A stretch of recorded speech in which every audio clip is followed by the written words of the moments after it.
우리가 알고 있는 은혜로운 찬양 중에 나라는 찬양이 있습니다.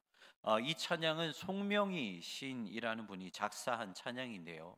혹시 사진이 준비되어 있으면 보여주시면 감사하겠습니다. 네, 이분이 바로 이제 송명희 시인인데요. 이 가사에는 여러분들 잘 아는 것처럼 이런 고백이 있습니다. 나 가진 재물 없으나, 나 가진 지식 없으나, 나 남에게 있는 건강 있지 않으나, 나 남이 없는 것 있으니. 이 찬양은 송명희 시인이 자신이 몸이 불편함에도 불구하고 남들이 가지고 있는 것은 비록 나에게는 없지만 하나님은 남들이 가지지 못한 것을 자신에게 주었다라는 것을 고백하면서 이 찬양의 마지막에 어떻게 고백을 하고 있냐면 공평하신 하나님, 이렇게 찬양을 고백하고 있다는 것입니다. 이 찬양은요, 많은 사람들에게 은혜를 받고 있습니다. 은혜를 주고 있습니다. 그렇다면 왜 사람들이 이 찬양을 부르면서 은혜를 받을까? 물론 이 찬양의 가사 그리고 이 찬양의 곡조 때문에 은혜를 받을 수도 있을 것입니다. 하지만 이렇게 우리가 이 찬양을 우리가 은혜 가운데 받을 수 있는 이유는 아마 이 고난과 이 고통, 송명희 시인이 겪고 있는 이 고난이 나의 간증이 아니라 아마 다른 사람의 간증이기 때문에 우리는 은혜라고 고백할 수도 있는 것입니다. 이 송명희 씨는요, 의사의 부주의로 손해를 다치게 됩니다. 그래서 태어날 때부터 중증 뇌성마비 환자로 태어나게 되었습니다. 그리고 그 집안은 너무나도 가난해서요, 이 뇌성마비로 태어났지만 이 송명희 시인에게 해줄 수 있는 것이 아무것도 없었어요. 심지어 분유를 먹일 수 있는 그 돈도 없어서 쌀을 갈아서 미음을 그 어린 아이에게 억지로 떠 먹이며 키웠습니다. 그리고 몸이 얼마나 약한지 누워 있다가 갑자기 등에 업으면 목이 빠지게 되고 그리고 허리가 빠지게 되는 그런 고통을 수시로 경험하면서 살아왔다라고 합니다. 그렇다면 우리가 한번 생각을 해봅시다. 좀 전에 말씀드린 것처럼 이러한 그 고통이 만약에 나의 고통이 된다면 과연 이 송명희 시인이 나라는 찬양에서 하나님께 고백했던 그 공평하신 하나님, 그 찬양이 과연 우리에게 은혜로 다가올 수 있을까? 아마 절대 쉽지는 않을 것입니다. 이 찬양에는요, 뒷이야기가 숨겨져 있는데요. 사실 이 찬양은 이 송명희 시인이 하나님께 은혜를 충만하게 받아서 기록한 그 찬양이 아닙니다. 이 송명희 시인은요, 원래 이 서울의 연희동이라는 곳에서 정착하고 살아가고 있었어요. 그런데 어느 날 갑자기 집주인이 집을 빼라고 하는 것입니다. 그래서 어떻게 할 수 없어서 이래저래 손을 쓸 수도 못하고 어쩔 수 없이 그 집에서 나와 서초동으로 이사하게 되었어요.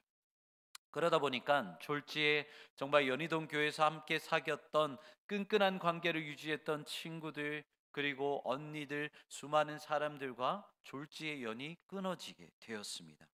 그래서 이 안타까운 마음, 이 어려운 마음을 가지고 너무나도 속상해서 송명희 시인은 방바닥에 엎드려 울면서 통곡하면서 하나님께 기도를 드렸어요. 하나님, 이제 내 주변에는 더 이상 아무도 없어요. 친구도 없고요, 집도 없고요, 휠체어도 없고요. 내 주변에는 아무도 없어요. 그때 하나님은요, 송명희 시인의 그 마음 가운데 찾아와 주셔서 하나의 가사를 적게 하셨습니다. 이 송명희 시인은 왼손잡이인데 이 뇌성마비는 이제 손이 너무나도 힘들잖아요. 하지만 이 왼손을 붙잡으면서 하나님께서 주신 마음, 그 가사를 하나하나 써 내려가기 시작을 했어요. 그런데 그 가사를 쭉 써 내려가다 보니까 결론이 공평하신 하나님으로 끝나는 것이었습니다. 그 순간 펜을 내려놓고 송명희 시인은 하나님께 항의를 했어요. 하나님, 말도 안 되는 것입니다. 왜 내 인생이 공평하다라고 하나님은 고백하게 하십니까? 그때 송명희 시인 그 마음 가운데 하나님은 딱 한마디 이렇게 말씀을 하셨다고 합니다. 시키는 대로 공평하신 하나님이라고 써라. 여러분, 이것이 이 찬양의 비하인드 스토리입니다. 여러분들은 이 상황이 이해가 되십니까? 불편한 몸으로 살아가고 갑자기 이사를 해야만 했고 사랑하는 사람들과 졸지에 헤어져야만 하는 이 상황에서 하나님은 공평하신 하나님이라고 적게 만드셨다라는 것입니다. 여러분들은 그 하나님이 과연 이해가 되십니까? 오늘 설교 제목은요, 영적 딜레마입니다. 이 딜레마라는 뜻은요, 두 가지 제한이라는 원적인 원어의 의미가 있습니다. 그래서 이 두 가지 상황 안에서 아무것도 하지 못하고 그 가운데서 혼란에 빠진 것을 딜레마라고 합니다. 여러분, 우리는요, 신앙의 끊임없는 그런 딜레마를 계속해서 경험하고 있습니다. 말씀에는 분명히 하나님께서 우리에게 은혜를 주신다고 기록을 하고 있고, 그리고 우리가 기도를 하면 하나님께서 응답해 주신다고 끊임없이 성경에서 우리에게 가르쳐 주고 있는데, 우리의 삶을 되돌아보면 우리가 하나님께 응답받는 기도보다 응답되지 못한 기도들이 더 많다라는 것이죠. 그런데 문제는 이러한 것들이 계속해서 쌓이게 되면 어떻게 됩니까? 하나님에 대한 불신, 하나님에 대한 의심이 계속해서 쌓여만 가고, 그리고 심지어 내 신앙이 잘못되었나? 나는 지금까지 신앙 생활했던 그 모든 것이 헛된 것이었나? 이렇게 스스로 절망하기도 하고 자책하기도 한다라는 것입니다. 그래서 우리는 끊임없는 딜레마를 가지고 신앙생활을 한다라는 것이죠. 그리고 오늘 본문 역시 그러한 영적 딜레마를 우리에게 알려주고 계십니다. 하박국 선지자는요, 기원전 600년 시기에 활동했던 그런 선지자입니다. 그런데 이때 당시에 남유다에 아주 큰 사건이 하나가 일어나는데, 무슨 사건이냐면 기원전 609년에 그때 당시에 남유다를 다스렸던 왕이 이 바로 요시야 왕인데, 이 요시야 왕이 무깃도라는 곳에서 애굽 왕 바로 누고와 전쟁에서 전사한 것입니다. 죽어버린 것이에요. 그런데 여러분들, 요시야 왕은요, 남유다 땅을 거룩하게 만들었던, 종교 개혁을 일으켰던 왕이 바로 이 요시야 왕입니다. 그런데 요시야 왕이 죽고 나서부터 유다 땅은 오히려 요시야 왕이 없었을 때보다 더 심하게 타락하기 시작했던 거예요. 그리고 이 안타까운 상황 가운데에서 하나님께서 유다 땅 가운데 보내신 선지자가 바로 하박국 선지자였다라는 것입니다. 여러분, 하박국서는요, 읽어보셔서 아시겠지만 다른 선지서와는 조금 다른 스타일의 선지서입니다. 보통 일반 선지서는 어떻습니까? 하나님께서 일방적으로 선지자에게 말씀을 건네십니다. 그리고 선지자는 그 하나님께 받은 말씀을 기록하거나 백성들에게 선포하는 형식으로 이 선지서가 기록되어 있죠. 그런데 하박국서는 그렇게 형성이 되어 있지 않습니다. 비록 3장의 짧은 내용이 기록이 되어 있지만 하박국서는 다른 선지서와 다르게 하나님께 질문을 하고 하나님께 응답받는 그러한 형식으로 진행이 되어 있습니다. 그래서 하박국서를 보면 이 하박국 선지자가 하나님께 두 가지의 질문을 올려드리고 하나님께 두 가지의 응답을 받아 누리고, 마지막 3장에서는 하박국이 하나님을 찬양하는 그러한 구조로 이 말씀이 기록이 되어 있다라는 것이죠. 그렇다면 과연 이 하박국서에 기록된 하박국 선지자의 영적 딜레마가 무엇이었을까요? 첫 번째는요, 이 하박국 선지자가 도저히 이해할 수 없었던 것은 악인의 형통과 의인의 고난이었다라는 것입니다. 여러분, 유다는요, 하나님이 다스리는 나라이죠. 그런데 나라 안팎의 상황을 보면 오히려 악인이 형통한 삶을 살아가고 하나님을 신실하게 믿었던 그 의인들은 계속해서 고난을 받는 그런 삶을 보여주고 있다라는 것이, 하박국 선지자는 이 모습이 전혀 이해가 되지 않습니다. 그래서 하박국서 1장 2절부터 4절까지의 말씀을 보면 하박국은 하나님께 당장 항의를 하며 나아가죠. 왜 하나님은 정의를 실현시키지 않으십니까? 왜 하나님은 일하지 않으십니까? 도대체 이렇게 하신 하나님의 뜻이 무엇입니까? 라고 하나님께 항의를 합니다. 여기에 대해서 하나님은 이렇게 대답하십니다. 하박국서 1장 5절의 말씀입니다. 함께 같이 읽어보도록 하겠습니다. 하박국서 1장 5절의 말씀입니다. 함께 읽겠습니다. 시작. 여호와께서 이르시되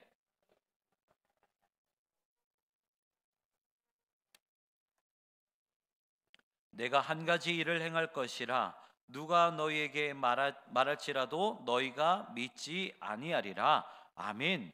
하나님은요, 하박국 선지자의 항의에 분명하게 말씀하십니다. 내가 이 땅의 불의 그리고 악한 자들 반드시 심판하겠다. 여러분들, 이렇게 하나님이 응답하셨다면 하박국 선지자는 속이 시원해야 하는 것이 당연하겠죠. 하지만 말씀 그 다음 6절의 말씀을 보니까 오히려 하박국 선지자는 더 깊은 딜레마로 빠지게 되었다는 것입니다. 6절의 말씀에 이렇게 기록되어 있죠. 제가 읽어드리겠습니다. 보라, 내가 사납고 성급한 백성 곧 땅이 넓은 곳으로 다니며 자기의 소유가 아닌 거처들을 점령하는 갈대아 사람을 일으켰나니. 여기서요, 하박국 선지자는 두 번째 딜레마에 빠지게 됩니다. 하박국 선지자는요, 물론 이해를 했습니다. 유다 땅 하나님께서 다스리는 나라이지만 그들도 역시나 죄에 물들어 있기 때문에 하나님이 심판하시는 것은 당연합니다. 하지만 어떻게 유다보다 더 극심한 죄를 짓고 있는 저 갈대아 사람들을 도구로 삼으십니까? 왜 저 죄 많은 바벨론이라는 그 이방 나라를 통하여 이 유다 땅을 심판하십니까? 라고 하나님의 그 응답에 하박국 선지자는 더 깊은 영적 딜레마에 빠지게 된 것입니다. 여러분은 신앙이 뭐라고 생각하십니까? 만나 교회를 심호하고 계시는 김병삼 목사님께서는 신앙을 이렇게 말씀하셨습니다. 신앙은 이해하는 것이 아니라 하나님이 행하시는 것이 무엇인지 아는 것이다. 여기서 두 단어가 중요합니다. 바로 이해와 아는 것입니다. 여러분, 이해는요, 내 능력 안에서 내가 해석할 수 있고 내가 받아들일 수 있는 것이 이해입니다. 하지만 아는 것은요, 내 능력과 상관없이 그냥 있는 그대로의 사실을 내가 받아들이는 것이 바로 아는 것이라는 거예요. 그렇기 때문에 신앙은 내 이성과 내 능력으로 받아들이는 것이 아니라 하나님께서 하신 일이라면, 비록 내가 그것을 해석하지 못한다 하더라도 있는 그대로 받아들이는 것이 바로 신앙이라는 것이죠. 그래서 여러분, 신앙이라는 것이 참 어려운 것입니다. 내가 다 이해할 수 없지만 그럼에도 불구하고 신앙생활을 해 나가야 하는 것이기 때문에 신앙생활은 어려운 것입니다.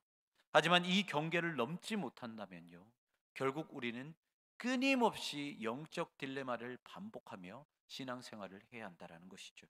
그래서 신앙생활에서 우리가 중요하게 알아야 하는 것이 있는데, 그것이 무엇이냐면 바로 하나님이 어떠한 분인지를 알아야 하는 것이 중요하다라는 것입니다. 몇몇 신학자들이 정의한 하나님을 보면요, 루이스 벌코프라는 신학자는 하나님을 이해할 수 없으나 인식할 수 있는 하나님이라고 말을 했고요, 마틴 루터는 하나님은 계시된 하나님과 숨어 계신 하나님이다라고 말을 했고, 그리고 장 깔벤과 칼 바르트라는 신학자는 하나님에 대해서 알 수 있는 방법은 하나님이 계시하였을 때만 가능하고, 인간은 하나님을 부분적으로만 알 수 있을 뿐 완전히 이해하지는 못한다라고 기록을 하고 있습니다. 한마디로 말하면 하나님은 우리가 이해할 수도 있는 분이지만 완벽하게 그리고 완전하게 이해할 수 없는 분이 바로 우리 하나님이다라는 것이죠. 신앙생활에서 겪게 되는 거의 대부분의 딜레마는요, 이렇게 우리가 하나님을 잘못 이해하는 데에서 오게 됩니다. 그래서 하나님이 어떤 분인지 알고 신앙생활하는 것이 그만큼 중요하다라는 것이죠. 그렇다면 하나님은 우리의 인생에서 어떻게 찾아오셔서 어떻게 응답하시는지 네 가지 정도 한번 살펴보도록 하겠습니다. 첫 번째는요, 하나님은 우리가 이해할 수 있는 범위 안에서 즉각적으로 우리에게 다가오시고 응답하십니다. 하나님은 초월적인 분이시지만 우리에게 인격적으로 마치 부모와 친구와 같이 우리에게 다가오시는 분이 하나님이십니다. 이 대표적인 예가 사사 기드온의 스토리이죠. 이 성경에서는요, 기드온을 용사라고 말을 하지만 사실 이 기드온이라는 사람은 미디안 족속이 너무나도 두려워서 포도주를 타는 그 큰 틀 안에서 곡식을 타작하면서 자신의 먹을 것을 챙겼던 사람, 그러니까 한마디로 쫄보였던 사람이 이 기드온이었다는 것입니다. 그런데 하나님의 부르심을 딱 받고 하나님의 사명을 감당하려고 했더니 너무나도 불안한 거예요. 그래서 그는 확신이 들 때까지 하나님께 기도할 수밖에 없었습니다. 그것이 바로 양털뭉치 기도였죠. 하나님께 먼저 이렇게 기도합니다. 하나님, 하나님께서 나에게 이 사명을 부어주신다면, 그리고 그것이 나의 사명이 확신하다면 이 양털 뭉치에만 이슬이 내려서 촉촉하게 적게 해주십시오. 그 다음날 바로 하나님께서 응답하시죠. 그리고 이것도 만족하지 못해서 이 기도는 한 번 더 하나님께 기도합니다. 하나님, 이번에는 이 양털 뭉치 말고 주변에 있는 땅만 촉촉하게 이슬이 내려 젖어지게 해 주시옵소서. 역시나 하나님은 바로 다음 날 기드온에게 응답하십니다.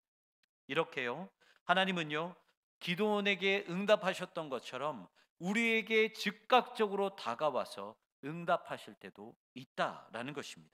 그리고 두 번째는 하나님은 하나님의 때까지 우리를 기다리게도 하신다라는 것입니다.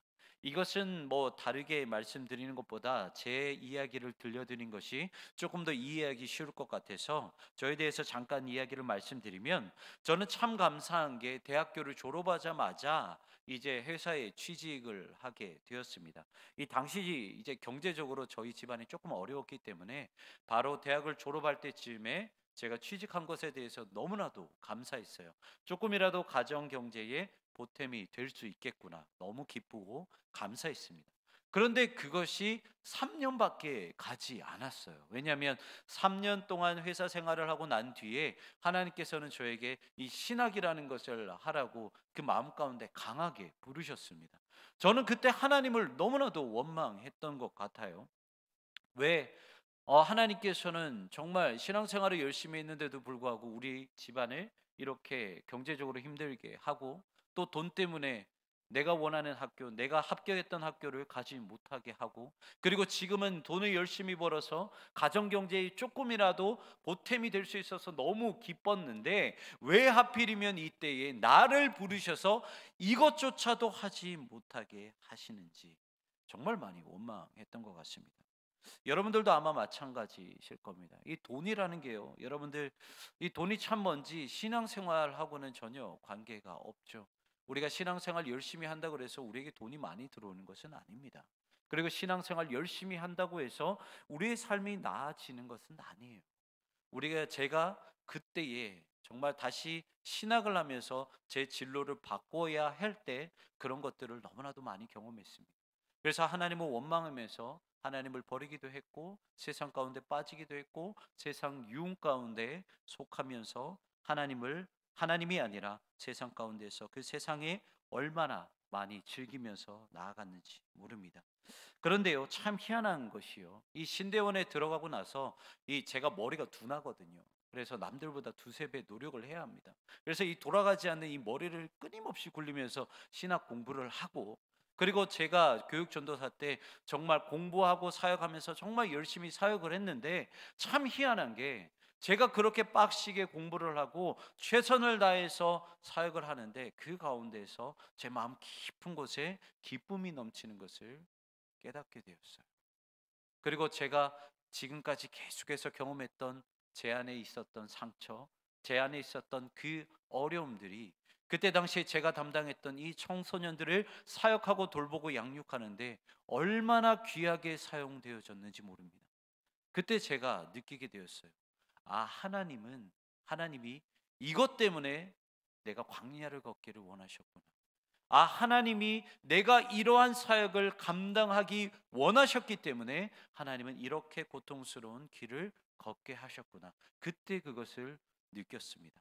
그런데요, 여러분, 제가 이것을 깨닫기 때까지 몇 년이라는 시간이 걸린 줄 아십니까? 무려 10년이라는 시간이 걸렸습니다.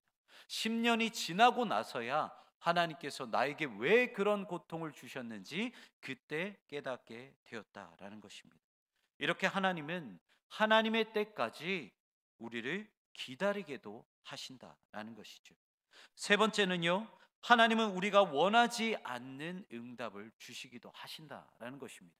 첫 번째와 두 번째는요, 이 시간의 차이만 있을 뿐 하나님께서는 우리에게 다가오시고 우리가 원하시는 응답을 주신다라는 것은 동일합니다. 하지만 세 번째부터는 그것이 아니죠. 우리가 절대로 우리의 머리와 우리의 이해로 하나님의 뜻을 이해하지 못하기 시작을 합니다. 바로 오늘 하박국서가 바로 이 세 번째에 해당이 되는데요. 하박국 선지자의 기도가 아까 무엇이었습니까? 도대체 하나님이 다스리는 이 나라에서 왜 악인이 형통하고 의인이 고난을 받는지, 그것이 하박국 선지자의 질문이었습니다. 그런데 하나님께서는 그에게 분명하게 이렇게 말씀하시죠. 내가 그들 심판할 거야. 악인들을 심판할 거고 그 불의를 심판할 거야. 그런데 답답한 것이 무엇이었습니까? 6절 말씀처럼, 그런데 내가 그들을 심판하는데 그 심판의 도구를 누구를 사용하느냐? 더 죄가 많은 갈대아 사람들, 바벨론 그 이방 사람들을 사용해서 너희들을 심판할 거야. 이 뜻이 하박국 선지자에게는 전혀 이해가 되지 않았다라는 것이죠. 그런데 성경을요, 가만히 보면 이 하박국 선지자보다 더 이해가 되지 않는 말씀이 기록된 곳이 있습니다. 그곳이 어디냐면 바로 예레미야 애가의 그 말씀이 기록이 되어 있습니다. 예레미야 애가는요, 바벨론 1차 침공과 예루살렘이 멸망했을 때 예레미야 선지자가 눈물을 흘리면서 기록했던 편지가 바로 이 예레미야 애가인데요. 유다 백성들은 이미 타락할 대로 타락해서 수많은 선지자들이 중보했음에도 불구하고 심판은 어떻게 막을 수가 없었습니다. 그런데 문제는 뭐냐면 하나님의 심판은 생각보다 너무 심각했다라는 거예요. 여러분, 이 성경에는요, 성경을 보면 인육을 먹었다라는 표현이 두 번 등장합니다. 여러분 혹시 성경을 쭉 읽으면서 보셨나요? 인육을 먹였다는 표현이 성경에도 등장하는데요. 그 두 번의 등장이 어디에서 등장하냐면 바로 예레미야 애가에서 두 번 모두 등장합니다. 예레미야 애가 2장 20절 말씀입니다. 제가 먼저 읽어드리도록 하겠습니다. 여호와여 보시옵소서, 주께서 누구에게 이같이 행하셨는지요? 여인들이 어찌 자기 열매 곧 그들이 낳은 아이들을 먹어오며 제사장들과 선지자들이 어찌 주의 성소에서 죽임을 당하오리까?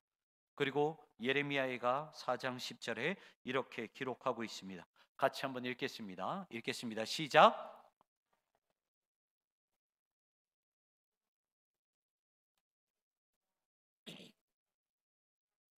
아멘. 여러분들 이 말씀을 보십시오. 성경에 이렇게 잔인한 심판의 내용이 예레미야 애가에 기록되어 있다라는 것입니다. 그 심판이 너무 잔인해서 자신이 낳은 자식들을 삶아 먹고 죽여서 인육을 먹는 그 말도 안 되는 그 안타까운 현실이 성경에 분명히 기록되어 있다라는 것이죠. 여러분들은 이 사랑의 하나님이 당신의 백성들에게 이렇게 잔인하게 심판하셨다라는 그 기록을 이해하실 수 있겠습니까? 그리고 은혜의 하나님, 사랑의 하나님이라고 여러분들은 감히 고백할 수 있겠습니까? 이렇게 간절히 기도드려도 하나님은 말도 안 되고 절대로 이해할 수 없는 응답을 우리에게 허락하시기도 한다라는 것입니다. 그리고 마지막 네 번째는 하나님은 영원히 침묵하시고 영원히 응답하지 않으실 때도 있다라는 것입니다. 우리가 간절히 하나님을 붙잡아도 하나님은 끝없이도 우리에게 침묵하시기도 하십니다. 이럴 때는요, 답답하기도 하고 괴롭기도 하고 하나님께서 나에게 관심 없으신가라는 그 생각 때문에 상처받기도 합니다. 하지만 우리는요, 하나님의 뜻을 다 이해하지 못하고 하나님의 뜻을 다 알 수 없다라는 거예요. 그래서 때로는 하나님의 침묵을 억지로 해석할 때도 있고 그대로 순종하지 못할 때도 수도 없이 많다라는 것입니다. 그렇다면 여러분들께 질문 드려보겠습니다. 이렇게 하나님이 계속해서 침묵할 때 우리는 기도하지 않고 아무것도 하지 않고 그 자리에 가만히 있으면 될까요? 그것은 아니라는 것입니다. 우리가 비록 하나님의 뜻을 다 알지 못한다 하더라도 반드시 하나님께 기도하며 나아가야 할 것이 있는데, 그것이 무엇이냐면 우리가 하나님을 이해하지 못하는 그 상황에서도 끝까지 하나님을 신뢰할 수 있는 그 믿음을 나에게 허락해 주시옵소서. 우리는 그 믿음을 놓고 하나님께 기도하며 나아가야 한다는 것입니다. 하나님, 내가 비록 이해하지 못한다 하더라도 그것이 하나님의 사역이고 그것이 하나님의 계획이고 그것이 하나님의 섭리이면 하나님, 그저 내가 순종할 수 있도록 하나님 내 믿음을 성장시켜 주시옵소서. 이렇게 기도할 줄 알아야 한다라는 거예요. 여러분들 하박국서 끝까지 여러분들 보시면 아시겠지만 하박국은 결국 자신이 원하는 대답을 끝까지 얻지 못했습니다. 그럼에도 불구하고 하박국 선지자의 마지막 고백은 무엇입니까? 나는 여호와로 말미암아 즐거워하며 나의 구원의 하나님으로 말미암아 기뻐하겠습니다. 말도 안 되는 고백을 하박국 선지자는 올려드리고 있다는 거죠. 그렇다면 어떻게 이렇게 하박국 선지자가 이런 고백을 할 수 있었을까요? 그것은 비록 하나님이 전혀 이해가 되지 않는다 하더라도 하박국은 하나님이 하신 것이라면 그 방법을 온전히 그냥 믿고 맡기며 순종했기 때문입니다. 그래서 하박국서 2장 4절, 우리가 읽은 이 본문에서 우리에게 무엇이라고 말씀하십니까? 의인은 이해로 살아가는 존재가 아니라 의인은 그의 믿음으로 말미암아 사는 것이다 라고 우리에게 말씀하고 계시는 것입니다. 사랑하는 성도 여러분, 우리의 신앙은 여기까지 성장해야 하는 것입니다. 하나님을 이해할 때만 믿는 수준이 아니라 비록 하나님의 뜻이 이해가 되지 않고 하나님이 응답하지 않으실 때도 하나님이 하시는 일이라면 온전히 신뢰할 수 있는 그 수준까지 여러분들의 신앙이 성장해야 한다는 것입니다. 그랬을 때 비로소 우리는 영적인 딜레마에서 영원히 벗어날 수 있게 된다라는 것입니다. 바라는 것은 여기 계신 성도님들 모두 그 수준, 그 정말 하나님께서 우리에게 대답하지 않는다 하더라도 믿고 맡기며 나아가는 그 영적인 수준까지 신앙이 성장하기를 소망합니다. 그래서 어떤 상황이 되었든 그것이 우리가 이해할 수 있든 이해하지 못하든 끝까지 하나님을 신뢰하는 여러분 되시기를 주님의 이름으로 축원합니다. 마지막으로 여러분들이 힘들 때 꼭 읽으셨으면 하는 그 말씀을 소개하고 설교를 마무리하려고 합니다. 시편 121편 말씀 띄워주시면 감사하겠습니다. 시편 121편 3절부터 8절까지 조금은 길지만 이 말씀 여러분들을 힘드실 때 꼭 붙잡고 나가시는 말씀이 되었으면 좋겠습니다. 함께 3절부터 같이 읽어보도록 하겠습니다. 읽겠습니다. 시작. 여호와께서 너를 실족하지 아니하게 하시며 너를 지키시는 이가 졸지 아니하시리로다. 이스라엘을 지키시는 이는 졸지도 아니하시고 주무시지도 아니하시리로다. 여호와는 너를 지키시는 이시라. 여호와께서 내 오른쪽에서 낮에 해가 너를 상하게 하지 아니하며 밤의 달도 너를 해치지 아니하리로다. 여호와께서 너를 지켜 모든 환난을 면하게 하시며 또 내 영혼을 지키시리로다. 여호와께서 너의 출입을 지금부터 영원까지 지키시리로다. 아멘. 사랑하는 성도 여러분, 하나님은 단 한순간도 여러분 곁을 떠나지 않으시는 분이십니다. 그러니 어떤 상황이 되었든 끝까지 영적 딜레마에 빠지지 마시고 끝까지 하나님만 신뢰하시길 바랍니다. 그래서 의인은 믿음으로 산다라는 것을 여러분들의 인생을 통해 드러내시기를 주님의 이름으로 축원합니다. 기도하시겠습니다.